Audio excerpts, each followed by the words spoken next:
If you work as a manufacturing facilities engineer, installing a new piece of equipment can be as complex as the machinery itself. From prep work to alignment and testing, it's your team's job to put it all together. That's why it's good to have Grainger on your side. With industrial-grade products and next-day delivery, Grainger helps ensure you have everything you need close at hand through every step of the installation. Call 1-800-GRAINGER, click Grainger.com, or just stop by. Grainger, for the ones who get it done. Coming up this season on DNA ID, a couple shot at a campground, a realtor waylaid at a home showing, a bookstore owner stabbed among her volumes, a young soldier dumped in a parking lot. What do all these tragic cases have in common? They are all cold cases solved after decades of frustration and futility by forensic genealogy. I'm Jess Betancourt, and in Season 2 of DNA ID, I'll bring you 24 more fascinating cases in which the killer eluded generations of investigators until science and some crafty genealogists cracked them at long last. Listen to DNA ID on your favorite podcast platform. New episodes drop every other Monday, starting January 10th, 2022. You're listening to Beyond Bizarre True Crime, brought to you by AbJack Entertainment. Be sure to check out some of the other great true crime podcasts from this network, including The Murder in My Family, Missing Persons, DNA ID, Zodiac Speaking, Scene of the Crime, 3 Men and a Mystery, and All Things Crime. All of these podcasts are available for you to binge on right now, wherever you listen to podcasts. Subscribe where you're listening to this podcast so you don't miss an episode.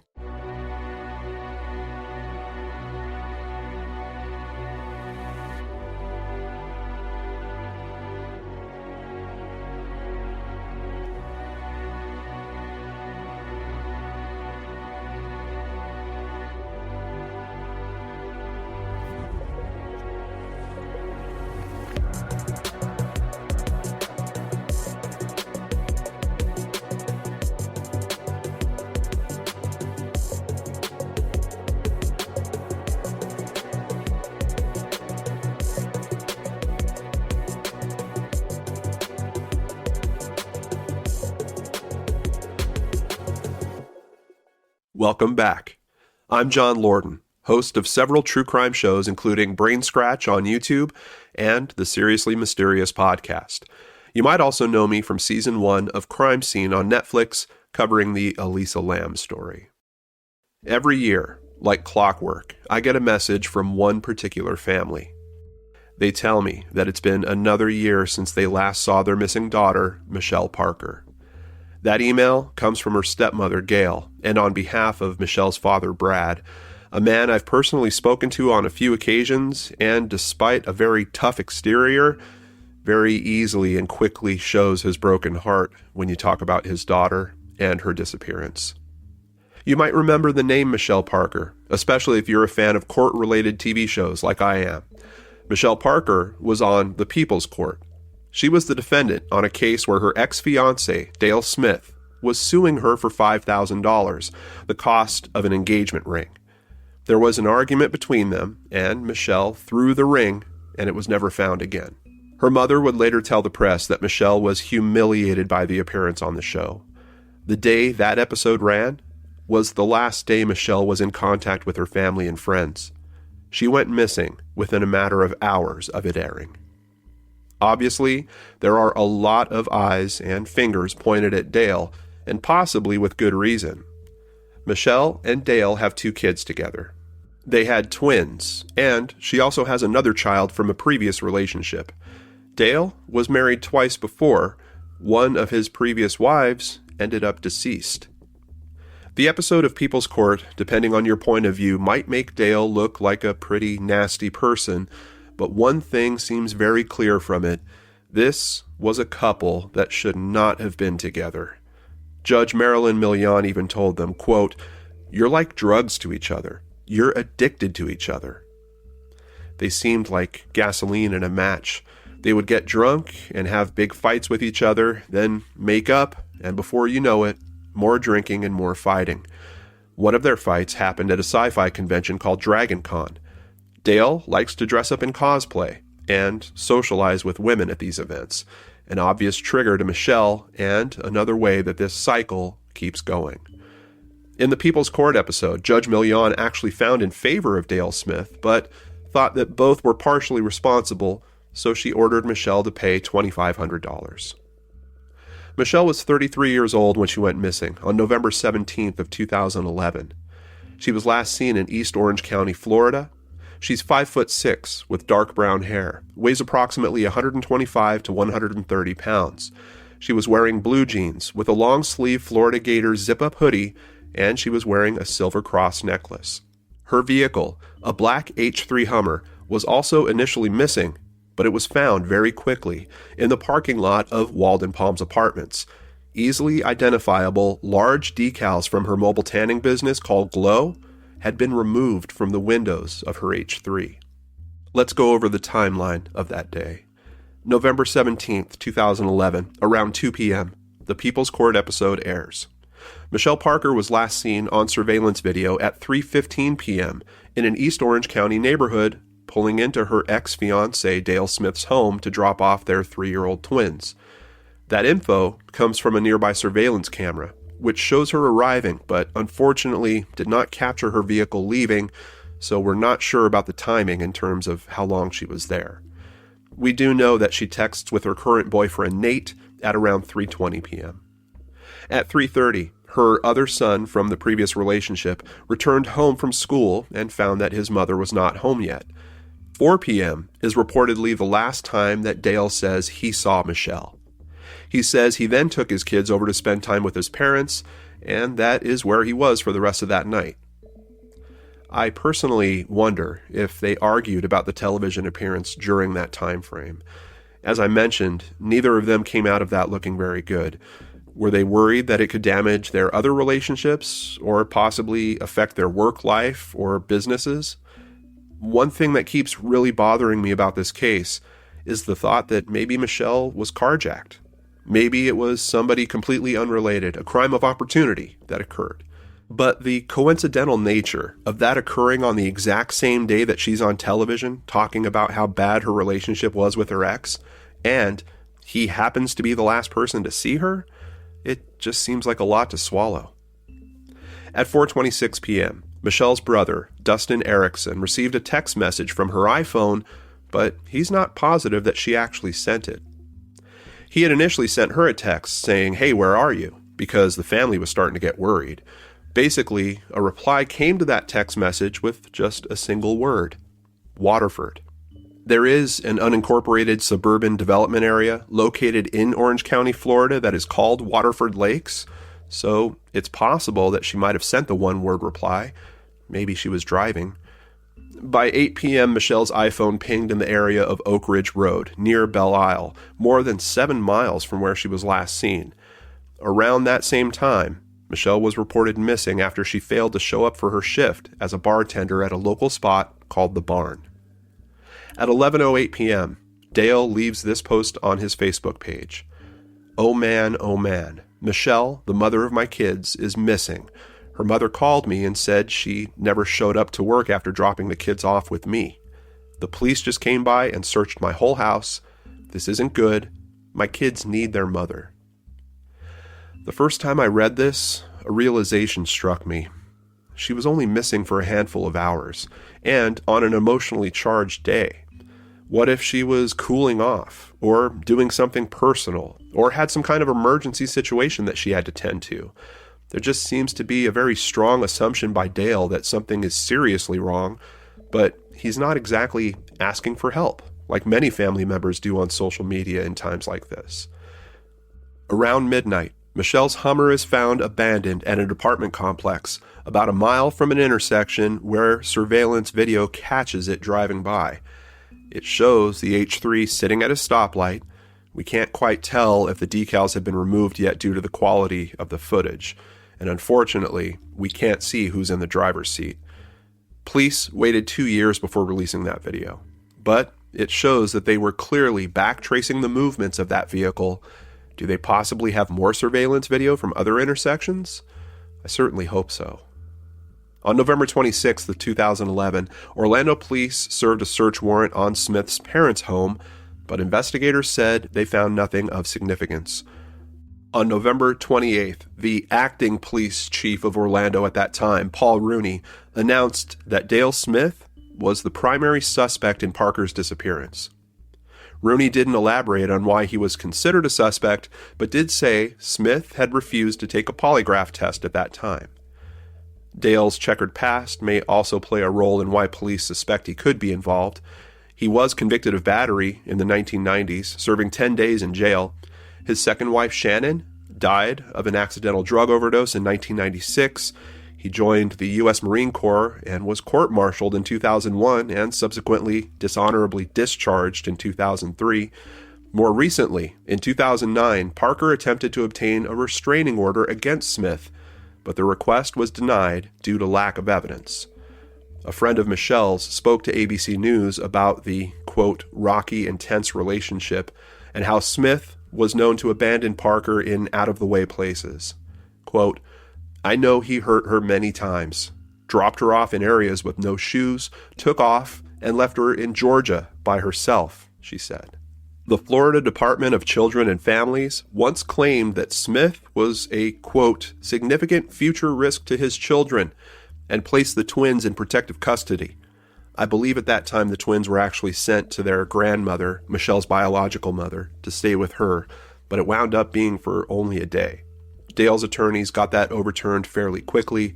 Michelle's other son went to live with his father in Pennsylvania. In the case of the death of his second wife, it was reported that Dale Smith is not involved. Essentially, he wasn't even at the location. He was still serving in the military at this time, so it was literally impossible for him to have contributed to her death. Another interesting development in the investigation is that Michelle's iPhone would be located. It was found under a bridge that crossed Lake Conway in Belle Isle. Orlando police confirmed that the 33-year-old woman's phone was discovered by a dive team. They didn't disclose if any other items were found with the phone. Seeing the location where it was found, it sure seems that someone could have tossed it out the window while driving over the bridge, or perhaps when walking back from dropping off her vehicle. In March of 2016, the public learned that there was a lawsuit filed, and that legal process might force Dale to be asked some very hard questions. Michelle's family tried to sue Dale in a negligent death lawsuit. Her parents wanted Smith to talk under oath about Parker's disappearance. Smith's attorney filed a motion saying he wanted a blanket protection of his Fifth Amendment rights and not to have to do a deposition. The judge denied that request, adding that Smith can exercise his Fifth Amendment rights, but he has to respond to each and every question. Dale pleaded the Fifth on more than 100 of those questions. However, he did answer somewhere around 400 of them. It's reported that some of the questions that he refused to answer included when attorneys asked him what he knew about the disappearance of Michelle, and a strangely specific question about him and his father hiding her in a 55-gallon drum and taking that to a landfill. Later legal processes were filed to try to get him to answer more of those questions, and a judge did order Smith to answer some additional questions, mainly concerned about previous allegations of violence and possible anger issues.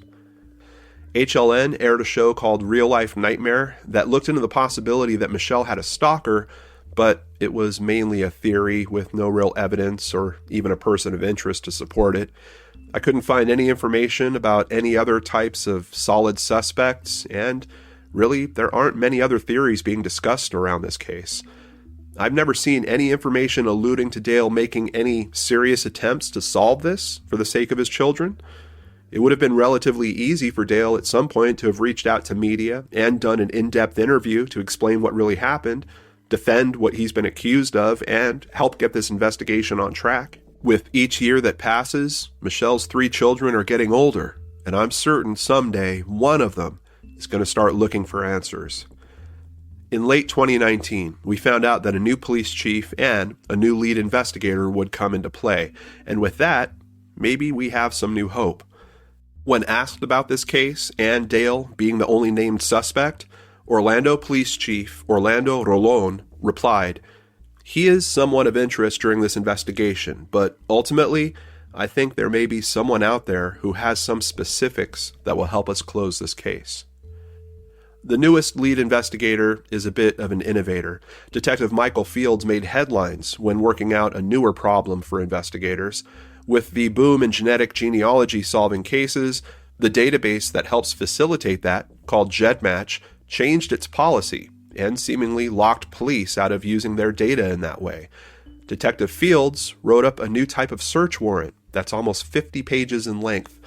Not only was it approved by a judge, giving him the access he needed to progress his case, he also created a framework for other police departments to do the same. Of course, we are wishing law enforcement the best of luck on all fronts with this case. As for Michelle's family, in an update from November 2021, 10 years after her disappearance, My News 13 spoke to them. Her stepmother, Gail, struggled with how long it's been. Quote, 10 years. 10 long years that somehow seem like it was just yesterday. Michelle's mother, Yvonne Stewart, told them, quote, "There's not a day that goes by that I don't think of her. I talk to her and that helps, but it's still a big, big hole in our hearts, all of our hearts. It's hard for all of us." Michelle's father, Brad, plays guitar and sings a song that he's written for Michelle. He says, if she's up there, she can hear it. This family is left with little more than a missing poster, a mother that's been gone for 10 years at this point, 3 children having missed out on having their mother around for most of their lives and time spent with each other, and an email coming to me every year asking for another dose of hope. The likelihood is that Michelle is no longer alive. They found her car. They found her phone. Where is Michelle? Was the People's Court episode the catalyst for violence, or was this just the inevitable end to a terrible cycle that started when 2 people met each other? If you have information on this case, please contact the Orlando Police Department at 321-235-5300. You can also call their crime line at 1-800-423-TIPS. That's 1-800-423-8477. Thank you, NBC News, ABC News, WFTV, Huffington Post, Click Orlando, Spectrum News 13, Court Junkie, Wikipedia, and of course, People's Court for information contributing to today's story.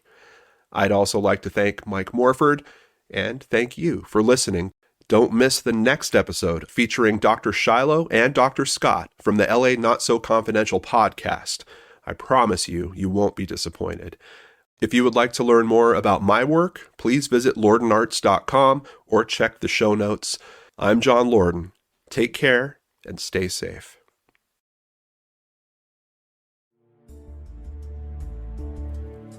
My name is John Lordan, and I've been looking into hundreds of unsolved mysteries over the past 5 years on my YouTube channel, LordanArts. And I've been known to bring a respectful, victim-focused approach to the stories that I cover while donating thousands of dollars directly to those cases and the charities that help them. Now, I'm bringing that approach and sensibility, along with some of the biggest mysteries I've ever looked into and some new ones, to a weekly podcast called Seriously Mysterious. From bizarre occurrences to unsolved murders and unexplainable disappearances, everything is fair game on this show as long as it's seriously mysterious. You can find Seriously Mysterious on your favorite podcatchers or by visiting seriouslymysterious.com. Let's look into the mysterious together. Beyond Bizarre True Crime is produced by Mike Morford and Jess Betancourt for AbJack Entertainment, with music by Connor Betancourt.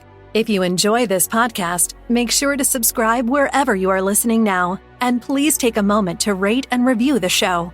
You can find Beyond Bizarre True Crime on social media. We're on Twitter and Instagram with the handle @BeyondBizarreTC. You can also find us on Facebook by searching for Beyond Bizarre True Crime Podcast. The views and opinions of the hosts and guests on Beyond Bizarre True Crime do not necessarily represent those of the show's creators, producers, or sponsors. Be sure to tune in on Saturdays for all new episodes of Beyond Bizarre True Crime.